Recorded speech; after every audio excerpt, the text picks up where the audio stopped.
বিসমিল্লাহির রহমানির রহিম।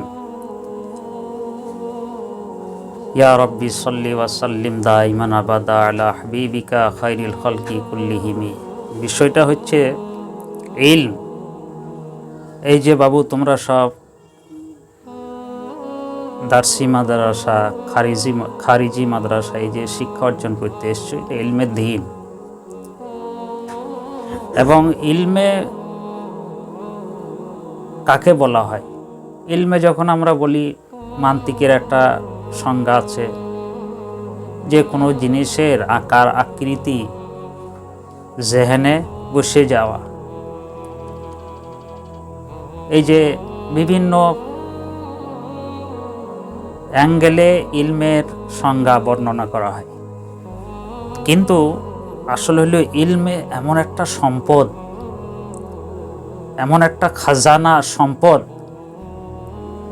সেটা যখন কারো অন্তরে প্রবেশ করে ফেলবে তখন সে আমল না করে থাকতেই পারবে না, বেকার বেচাইন হয়ে থাকবে, তার মধ্যে স্থিরতা থাকবে না আমল না করা পর্যন্ত।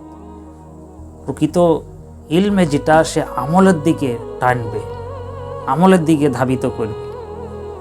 আর আমল ছাড়া ইলমে তো, এর জন্য কাল কিয়ামতের দিনে বলা হয়েছে, এক শ্রেণীর মানুষকে উঠানো হবে, বলবে তুমি কিসের জন্য শিক্ষা অর্জন করেছিলে? বলবে আমি পড়েছি, উপরকে পড়িয়েছি। বলবে হ্যাঁ, তোমার তো সে নাম কামানো হয়ে গেছে, নাম সুনাম হয়ে গেছে, সুখ্যাতি অর্জন করেছে দুনিয়াতে, কিন্তু তুমি আমল করেছ? ওই জন্য সব সময় বাবু তোমরা চেষ্টা করবে যেটা শুনবে তার প্রতি আমল করা।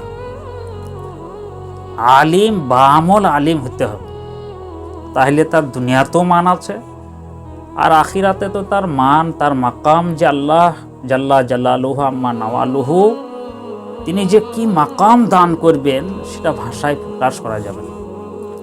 বা আমার মতো একজন অধমের তার মাপকাঠি বলা সম্ভব নয়।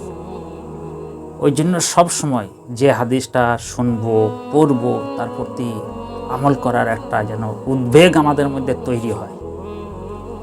অজুর সম্পর্কে পড়ছি, অজুর সুন্নত, অজুর ওয়াজিব, ফরজ, সেই জিনিসগুলি আমাদের লক্ষ্য করে তার প্রতি আমল করতে হবে।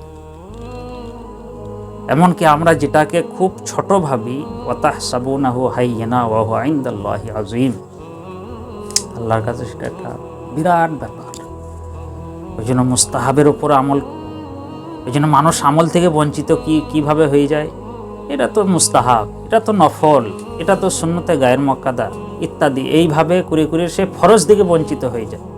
আর যখন তার মুস্তাহাবের উপরে আমল চলবে, তখন তার ফরজের উপরে যে কিপাবন্দি চলবে সেটা বলা, ভাষায় বলা যায় না।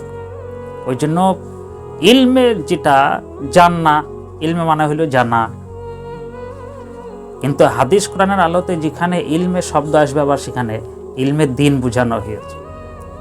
ওই জন্য আগেকার আকাবিরিনরা, আমাদের উস্তাজুল মুহতারাম যারা ছিলেন, তারা সত্যি করে তাদের জবান থেকে যখন কোনো হাদিস শুনতাম, এবং তখন মনে হয় আল্লাহকে স্মরণ আসত। কোনো কোরআনের তাফসীর শুনলে আল্লাহকে স্মরণ আসত।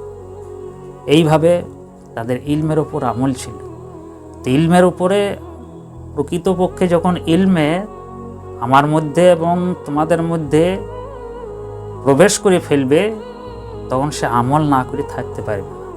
ওই জন্য বাবু আমরা সব আমল করব নাকি?